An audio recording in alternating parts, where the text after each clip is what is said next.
Hi friends, flagship level, അതായത് high end ഫോണുകൾ, വില കൂടിയ ഫോണുകളിലത്തെ high end features, flagship level features ഒരു എ സീരീസ് ഫോണിലേക്ക് കൊണ്ടുവന്നിരിക്കുകയാണ് സാംസങ്. അതായത് വില കുറഞ്ഞ ഫോണുകൾ വാങ്ങിക്കുന്നവർക്കും ഫ്ലാഗ്ഷിപ്പ് ലെവൽ പെർഫോമൻസ് ഉള്ള ഫോണുകൾ തരണമെന്നാണ് സാംസങ് ആഗ്രഹിക്കുന്നതെന്ന് തോന്നുന്നു.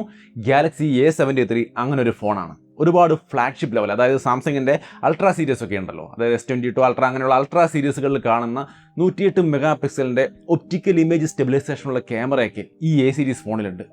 സോ എന്താണ് ഈ ഒരു flagship level A series phone? നമുക്കിന്ന് ഈ വീഡിയോയിൽ ഇത് പരിശോധിക്കാം. ഒരു ഗംഭീര സംഭവമാണ്. ഈ ഒരു പ്രൈസ് റേഞ്ചിൽ വേറെ ഒരു ബ്രാൻഡും ഇങ്ങനെ തരുന്നില്ല കേട്ടോ. നമുക്ക് നോക്കാം എന്തൊക്കെയാണ് ഇതിൻ്റെ പ്രധാനപ്പെട്ട കാര്യങ്ങൾ എന്നുള്ളത്. ആദ്യം ഈ ബോക്സ് ഒന്ന് ഓപ്പൺ ചെയ്യാം. ഈ കാണുന്നതാണ് ഗാലക്സി A73 5G എന്ന ഫോണിൻ്റെ ബോക്സ്. 5G ഫോണാണ്. ബോക്സ് ഓപ്പൺ ചെയ്യുമ്പോൾ തന്നെ നമുക്ക് ഫോൺ കാണാം. ഈ കാണുന്നതാണ് ഗാലക്സി A73. കൊള്ളാം, നന്നായിട്ടുണ്ട്. കയ്യിൽ പിടിക്കുമ്പോൾ തന്നെ ലൈറ്റ് വെയിറ്റ് ആണ്, കംഫർട്ടബിൾ ആണ്, ഡീസൻ്റായ ഒരു സെറ്റപ്പിലുള്ള ഫോണാണെന്ന് കയ്യിൽ ഫീൽ ചെയ്യുന്നുണ്ട്. സോ നിങ്ങൾക്ക് കാണാം ഫോണിൻ്റെ ഒരു ക്ലിയർ ലുക്ക്. ഫോണിലേക്ക് വരാം. അതിന് മുമ്പ് ബോക്സിൽ എന്തൊക്കെയാണെന്ന് ജസ്റ്റ് ഒന്ന് കാണിച്ചു തരാം. ബോക്സിനകത്ത് നമുക്ക് സിമ്മേജർ ടൂൾ കിട്ടുന്നുണ്ട്, കുറച്ച് ഡോക്യുമെൻറ്റേഷനും കാര്യങ്ങളൊക്കെ ഉണ്ട്.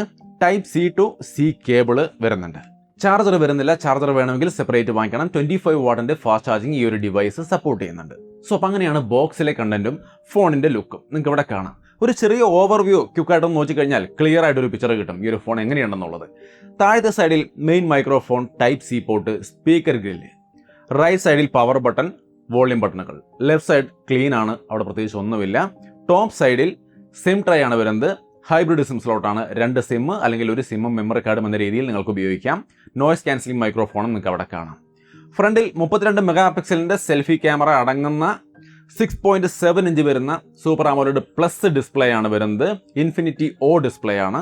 റിയർ സൈഡിൽ ക്യാമറ മോഡ്യൂൾ കാണാം. 108 മെഗാ പിക്സലിൻ്റെയാണ് മെയിൻ ക്യാമറ. 12 മെഗാ പിക്സലിൻ്റെ വൈഡ് ആംഗിൾ ക്യാമറയുണ്ട്. 5 മെഗാ പിക്സലിൻ്റെ ബോക്കെ ക്യാമറയും 5 മെഗാ പിക്സലിൻ്റെ മാക്രോ സെൻസറും അടങ്ങുന്നുണ്ട്. സോ ടോട്ടലി ഒരു ക്വാഡ് ക്യാമറ സെറ്റപ്പാണ്. സോ ഇങ്ങനെയാണ് ഈ ഒരു ഫോണിൻ്റെ ഓവർവ്യൂ. ഇനി കൂടുതലായിട്ട് ഈ ഫോണിൻ്റെ പെർഫോമൻസിനെ കുറിച്ച് മറ്റൊക്കെ പറയുന്നതിന് മുമ്പ് ഫ്ലാഗ്ഷിപ്പ് ലെവൽ ക്യാമറ സെറ്റപ്പ് ആണല്ലോ ഇതിൽ. 108 മെഗാ പിക്സലിൻ്റെ camera with optical image stabilisation and VDIS. So അതിൻ്റെ ഒരു ക്വാളിറ്റി അറിഞ്ഞിട്ടാവാം ബാക്കി എല്ലാ കാര്യങ്ങളും. നിങ്ങൾക്ക് ഇവിടെ കാണാം വിഷ്വൽ ക്വാളിറ്റി. മെയിൻ ക്യാമറയുടെ വീഡിയോ ക്വാളിറ്റിയാണ്. പാലക്കാട് ജില്ലയിലെ വെള്ളാരക്കട വന്ന സ്ഥലത്ത്, എൻ്റെ ജന്മദേശം അതാണ്, ഞാൻ അവിടെയാണ് ജനിച്ചു വളർന്നത്. ആ ഒരു സ്ഥലത്തിൻ്റെ ഭംഗിയാണ് ഞാൻ ഷൂട്ട് ചെയ്യുന്നത്. മനോഹരമായ സ്ഥലമാണ്. നമ്മൾ അത്യാവശ്യം ഞാൻ നടക്കുന്ന ഒരു പാറ പുറത്തുകൂടെയാണ് നടക്കുന്നത്. ആ ഒരു പാറ പുറത്തുകൂടെ നടക്കുമ്പോഴും നല്ല സ്റ്റെബിലൈസ്ഡ് ആയ വീഡിയോസ് നിങ്ങൾക്ക് കിട്ടുന്നത് കാണാം. ഈവൻ ആർട്ടിഫിഷ്യൽ ലൈറ്റിംഗ് കണ്ടീഷനിലും ഇതുപോലത്തെ മികച്ച ക്വാളിറ്റി കിട്ടുന്നുണ്ട്. നിങ്ങൾക്ക് ഇവിടെ കാണാം. സോ ആർട്ടിഫിഷ്യൽ ലൈറ്റിംഗ് കണ്ടീഷൻ ആണെങ്കിലും ഡേ ലൈറ്റ് ആണെങ്കിലും നല്ല സ്റ്റെബിലൈസ്ഡ് ആയ ഡീസൻറ്റ് ക്വാളിറ്റി വീഡിയോസ് എടുക്കാൻ സാധിക്കും. ഇമേജുകൾ നിങ്ങൾക്ക് ഇവിടെ കാണാം. നല്ല ക്വാളിറ്റിയുള്ള ലാൻഡ്സ്കേപ്പ് ഇമേജുകൾ നമുക്ക് ഇതിലെടുക്കാൻ സാധിക്കും. പ്ലസ് ലാൻഡ്സ്കേപ്പ് മാത്രമല്ല, ഹ്യൂമൻ സബ്ജക്റ്റിലേക്കൊക്കെ വരുമ്പോഴും പോർട്രേറ്റ് ഇമേജുകളായാലും നല്ല ക്വാളിറ്റിയിൽ എടുക്കാൻ സാധിക്കുന്നുണ്ട്. നിങ്ങൾക്ക് ഇഷ്ടംപോലെ സാമ്പിളുകളിലൂടെ കാണാം. മെയിൻ ക്യാമറയും വൈഡ് ആംഗിൾ ക്യാമറയും തമ്മിലുള്ള ഡിഫറൻസ് നിങ്ങൾക്ക് ഇവിടെ കാണാം. രണ്ടും നല്ല ക്വാളിറ്റി ആയിട്ടുണ്ട്. ഒരു തരത്തിലുള്ള മോശവും കംപ്ലൈൻറ്റ് ഒന്നും പറയാനില്ല. രണ്ടും മെയിൻ ക്യാമറയായാലും വൈഡ് ആംഗിൾ ക്യാമറയായാലും നന്നായിട്ടുണ്ട്. ഇനി ഇതിൻ്റെ നൈറ്റ് മോഡിൻ്റെ ഒരു ക്വാളിറ്റി നിങ്ങൾക്ക് കാണാം. നോർമൽ ഇപ്പോൾ ലൈറ്റ് കുറവുള്ള സിറ്റുവേഷനൊക്കെ ആണെങ്കിൽ നൈറ്റ് മോഡ് കൂടി ഉപയോഗിക്കുകയാണെങ്കിൽ കുറേ കൂടി നന്നായിട്ട് ബ്രൈറ്റ് ആയ ഇമേജുകൾ നമുക്ക് എടുക്കാൻ സാധിക്കും. പിന്നെ ഇതിൽ 1-2 ഫീച്ചേഴ്സ് കൂടിയുണ്ട്. ഇപ്പോൾ എന്തെങ്കിലും ഒരു ഫോട്ടോ എടുത്തു, അതായത് ഇപ്പോൾ ഈ കാണുന്ന പോലെ കുറച്ച് ആൾക്കാരൊക്കെ ആ ഒരു ഫോട്ടോയിൽ ഉൾപ്പെടുന്നുണ്ടെങ്കിൽ ആ ആൾക്കാരെ ഒന്ന് റിമൂവ് ചെയ്ത് ഫോട്ടോ ഒന്ന് ഭംഗിയാക്കണം എന്നുണ്ടെങ്കിൽ നമുക്കിത് ഇതുപോലെ ഒബ്ജക്റ്റ് ഇറേസർ പോലുള്ള സംഗതികൾ ഉപയോഗിച്ചുകൊണ്ട് ജസ്റ്റ് ഒന്ന് അവിടെ സ്വൈപ്പ് ചെയ്ത് കൊടുത്തു കഴിഞ്ഞാൽ, എന്നിട്ട് ഇറേസ് എന്ന് കൊടുത്താൽ ആ ഭാഗത്തുള്ള ആ ഒരു ഒബ്ജക്റ്റ് മാത്രം റിമൂവ് ആയി പോവും.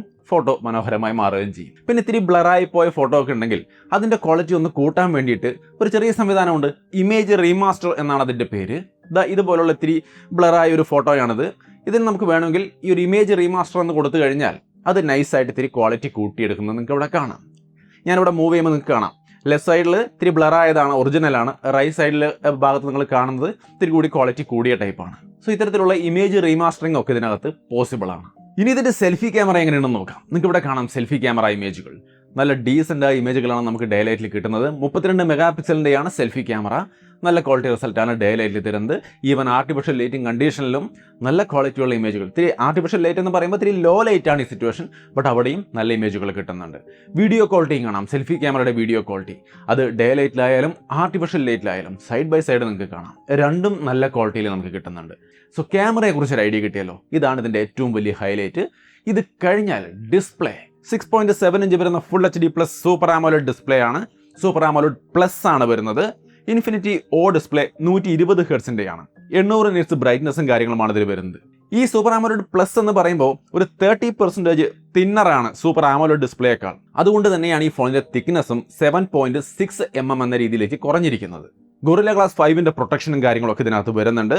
IP67 റേറ്റിംഗും ഉൾപ്പെടുന്നുണ്ട്. അതായത് ഫ്ലാഗ്ഷിപ്പ് ഫോണുകളിൽ മാത്രം കാണുന്ന നല്ല നല്ല ഫീച്ചറുകൾ ഇതിനകത്ത് ഉൾപ്പെടുന്നു എന്ന് ഞാൻ പറഞ്ഞതിന്റെ കാരണം ഇതാണ്. IP67 ഇതിനകത്ത് ഉൾപ്പെടുന്നുണ്ട്. പിന്നെ ഡിസ്പ്ലേയുടെ വിഷ്വൽ ക്വാളിറ്റി ഒക്കെ നിങ്ങൾക്ക് ഇവിടെ കണ്ടു തന്നെ മനസ്സിലാക്കാം. മനോഹരമാണ്. ഡീപ് ബ്ലാക്കും കാര്യങ്ങളൊക്കെ ആയിട്ട് ഓക്കെയാണ്. ഒപ്പം തന്നെ സ്റ്റീരിയോ സ്പീക്കറും വരുന്നുണ്ട്. സ്റ്റീരിയോ സ്പീക്കറിന്റെ ക്വാളിറ്റി നമുക്ക് ഇവിടെ ഇപ്പോൾ ഒന്ന് ചെക്ക് ചെയ്ത് കാണിച്ചു തരാം ലൈവായിട്ട് തന്നെ.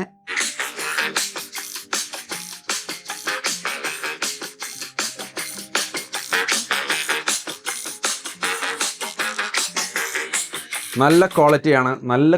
അതിൻ്റെ ഒപ്പം തന്നെ നല്ല ലൗഡുമാണ്. രണ്ട് സൈഡിൽ നിന്നുള്ള സൗണ്ടും ഡീസൻ്റ് ആണ്. സോ ഒരു സ്റ്റീരിയോ എക്സ്പീരിയൻസ് നമുക്ക് ഇതിൻ്റെ രണ്ട് സൈഡ് സ്പീക്കറും കൂടി തരുന്നുണ്ട്. ഇൻ ഡിസ്പ്ലേ ഫിംഗർ പ്രിന്റ് സെൻസറും കാര്യങ്ങളൊക്കെയാണ് ഈ ഡിസ്പ്ലേയിൽ വരുന്നത്. നല്ല ഫാസ്റ്റ് ആണ്, നിങ്ങൾക്ക് ഇവിടെ കാണാം. വളരെ ഫാസ്റ്റ് ആയിട്ട് തന്നെ പെർഫോം ചെയ്യുന്നുണ്ട്. യാതൊരു ഇഷ്യൂസും ഇല്ല. ഫേസ് അൺലോക്കും അതുപോലെ തന്നെ വളരെ ഫാസ്റ്റ് ആണ്. യാതൊരു ഇഷ്യൂസും നമുക്ക് അവിടെയും വരുന്നില്ല. പിന്നെ ഇത് സ്ലിമ്മസ്റ്റ് എ സീരീസ് ഫോൺ എന്ന് കൂടിയാണ് സാംസങ് ഇതിനെ പറയുന്നത്. ഞാൻ പറഞ്ഞല്ലോ, ഇത് ഡിസ്പ്ലേ ഒക്കെ 30% തിന്നറാണ് സൂപ്പർ ആമോലെഡ് പ്ലസ് ആയതുകൊണ്ട്. അതുകൊണ്ട് തന്നെ ഇതിൻ്റെ ഒരു ഡയമെൻഷനൊക്കെ നിങ്ങൾക്ക് ഇവിടെ സ്ക്രീനിൽ കാണാം. 7.6 mm മാത്രമാണ് ഇതിൻ്റെ തിക്നെസ് വരുന്നത്. വളരെ സ്ലിം ആയ ഒരു ഫോണാണ്. പ്ലസ് 181 ഗ്രാം മാത്രമാണ് വെയിറ്റ്. വലിയൊരു ഫോണാണ്. 6.7 ഇഞ്ച് ഡിസ്പ്ലേ ഉണ്ട്. ബട്ട് ലൈറ്റ് വെയിറ്റ് ആണ്, കംഫർട്ടബിൾ ആണ്. ഇനി ഇതിൻ്റെ പെർഫോമൻസ്, സ്നാപ്ഡ്രാഗൺ 778 എന്ന് പറയുന്ന മികച്ച ഒരു പ്രൊസസ്സറാണ് ഈ ഒരു ഫോണിൽ വരുന്നത്. അത്യാവശ്യം നല്ല പെർഫോമൻസ് ഉണ്ട്. യാതൊരു ലാഗും കാര്യങ്ങളും ഇല്ല. ഗെയിം അടക്കം കളിക്കുമ്പോഴും പക്ക സ്മൂത്ത് ആയിട്ട് പെർഫോം ചെയ്യുന്നുണ്ട്. നമുക്ക് ഇവിടെ കാണാം. സ്മൂത്ത് എക്സ്ട്രീം ഒക്കെ ഇട്ടുകൊണ്ട് നമുക്ക് നൈസായിട്ട് ഗെയിം BGMI ഒക്കെ കളിക്കാം. സോ അത്യാവശ്യം നല്ല ഗെയിമിംഗ് പെർഫോമൻസ്, ഹീറ്റിംഗ് ഇഷ്യൂ ഇല്ല. വളരെ നൈസായ ലാഗ് ഇല്ലാത്ത നല്ല പെർഫോമൻസ് ആണ്. UIയുടെ ഒരു പെർഫോമൻസ് മൂവ്മെൻറ്റും ഒക്കെ നിങ്ങൾക്ക് ഇവിടെ കാണാം. വളരെ സ്മൂത്താണ്. 8GB RAM 128GB storage, 8GB RAM 256GB storage എന്നീ വേരിയന്റുകളാണ് വരുന്നത്. LPDDR4X റാമും UFS 2.2 സ്റ്റോറേജും വരുന്നുണ്ട്. വിർച്വൽ റാം 16GB വരെ നിങ്ങൾക്ക് സ്റ്റോറേജ് എന്നെടുത്ത് ആഡ് ചെയ്ത് വേണമെങ്കിൽ ഉപയോഗിക്കാം. ലിക്വിഡ് കൂളിംഗ് സിസ്റ്റവും കാര്യങ്ങളൊക്കെ വരുന്നുണ്ട്. ആൻഡ്രോയിഡ് 12 വരുന്നത്. One UI 4.1 ആണ്. 4 വർഷത്തെ ആൻഡ്രോയിഡ് അപ്ഡേറ്റ് ഇതിനകത്ത് സാംസങ് പറയുന്നുണ്ട്. 5 വർഷത്തെ സെക്യൂരിറ്റി അപ്ഡേറ്റും. ആലോചിച്ച് നോക്കുക, ഇത്തരത്തിലുള്ള സംവിധാനങ്ങൾ വേറൊരു ബ്രാൻഡും തരുന്നില്ല. അതുകൊണ്ടാണ് ഞാൻ നേരത്തെ പറഞ്ഞത് ഫ്ലാഗ്ഷിപ്പ് ലെവലിൽ കിട്ടുന്ന പല ഘടകങ്ങളും ഇതിനകത്ത് ഉൾപ്പെടുന്നുണ്ടെന്ന്. പിന്നെ ഇതിനകത്ത് നോക്സ് സെക്യൂരിറ്റി പോലുള്ള സംവിധാനങ്ങളുണ്ട്. സാംസങ് പേ ഉൾപ്പെടുന്നുണ്ട്. സെക്യൂർ ഫോൾഡർ പോലുള്ള സൗകര്യങ്ങളുണ്ട്. 5G ആണ്, 5G ഫോണാണ്. 9 5G ബാൻഡുകളും കാര്യങ്ങളും വരുന്നുണ്ട്. ഇനി ഇതിൻ്റെ ബാറ്ററി എങ്ങനെയെന്ന് വെച്ച് കഴിഞ്ഞാൽ 5000 mAh ബാറ്ററിയാണ്. ഞാൻ നേരത്തെ പറഞ്ഞ പോലെ ചാർജർ വന്നിട്ട് നിങ്ങൾ സെപ്പറേറ്റ് വാങ്ങിക്കണം. 25 വാട്ടിൻ്റെ ഫാസ്റ്റ് ചാർജിങ് ഇത് സപ്പോർട്ട് ചെയ്യുന്നുണ്ട്. അങ്ങനെ ഒരു ചാർജർ വാങ്ങിക്കുകയാണെങ്കിൽ 46% ചാർജൊക്കെ 30 മിനിറ്റ് കൊണ്ടാവുന്ന ഒരു സംവിധാനമാണ് ഇതിനകത്ത് ഏർപ്പെടുത്തിയിരിക്കുന്നത്. പിന്നെ ഇതിനകത്ത് ക്യാമറ ടു API ലെവൽ 3 തന്നെ വരുന്നുണ്ട്. വൈഡ് ബൈൻ L1 സർട്ടിഫിക്കേഷൻ വരുന്നുണ്ട്. OTG സപ്പോർട്ട് ഉണ്ട്. NFC ഉണ്ട്. സോ ഒരുവിധം ഒരു ഫോണിൽ വേണ്ടുന്ന എല്ലാ ഘടകങ്ങളും സാംസങ് ഇതിനകത്ത് ഉൾപ്പെടുത്തിയിട്ടുണ്ട്. ഈ ഫോൺ 3 കളറിലാണ് വരുന്നത്. Awesome mint, awesome white, awesome grey. നിങ്ങൾക്ക് ഇഷ്ടമുള്ളത് നോക്കി സെലക്ട് ചെയ്യാം. 2 വേരിയന്റുകളാണെന്ന് ഞാൻ പറഞ്ഞു. 8GB RAM 128GB storage. അതിൻ്റെ പ്രൈസ് 41,999 ആണ്. 8GB RAM 256GB സ്റ്റോറേജിന് 44,999 ആണ്. പിന്നെ ഇതിൻ്റെ ഒപ്പം ഓഫറുകൾ വരുന്നുണ്ട്. ഗാലക്സി ബഡ്സ് ലൈവ് 499 രൂപയ്ക്ക് കിട്ടുന്നുണ്ട്. 7000 രൂപ മറ്റോ വില വരുന്നൊരു പ്രൊഡക്റ്റാണ്. അത് നിങ്ങൾക്ക് ഈ ഒരു വിലയ്ക്ക് ഇതിൻ്റെ ഒപ്പം കിട്ടും. പ്ലസ് ക്യാഷ് ബാക്കുകളുണ്ട്. ICICI കാർഡിന്മേലും SBI കാർഡിന്മേലും 3000 രൂപയുടെ ക്യാഷ് ബാക്ക് ഉണ്ട്. നിങ്ങൾ സാംസങ് ഫിനാൻസ് പ്ലസ് ആണ് ഉപയോഗിക്കുന്നതെങ്കിൽ 2000 രൂപയുടെ ക്യാഷ് ബാക്കും ഉണ്ട്. സോ ഈ ക്യാഷ് ബാക്ക് കൂടി കൂട്ടി നോക്കിയാൽ ആക്ച്വലി എഫക്റ്റീവ് പ്രൈസ് എന്ന് പറയുന്നത് 38,999 ആണ്. സോ ടോട്ടലി സാംസങ് പറഞ്ഞ പോലെ തന്നെ ഒരു ഫ്ലാഗ്ഷിപ്പ് ലെവൽ ഫീച്ചേഴ്സ് അടങ്ങുന്ന ഒരു A സീരീസ് ഫോണാണ്. പക്ഷേ നിങ്ങളാണ് പറയേണ്ടത് നിങ്ങൾക്ക് ഇതിനെക്കുറിച്ച് എന്താണ് തോന്നുന്നത്. തീർച്ചയായിട്ടും കമൻറ്റ് ചെയ്യുക. എല്ലാ സുഹൃത്തുക്കളും കമൻറ്റ് കൂടി നോക്കുക. എല്ലാവരുടെ അഭിപ്രായവും അറിഞ്ഞതിന് ശേഷം പർച്ചേസ് ചെയ്യുക. പർച്ചേസ് ചെയ്യാനുള്ള ലിങ്കും കാര്യങ്ങളും ഞാൻ ഡിസ്ക്രിപ്ഷനിൽ കൊടുക്കാം. വീഡിയോ ഇഷ്ടപ്പെട്ടാൽ ലൈക്ക് ചെയ്യുക, ഷെയർ ചെയ്യുക. വീണ്ടും മറ്റൊരു വീഡിയോ ആയിട്ട് കണ്ടുമുട്ടാം. ബൈ.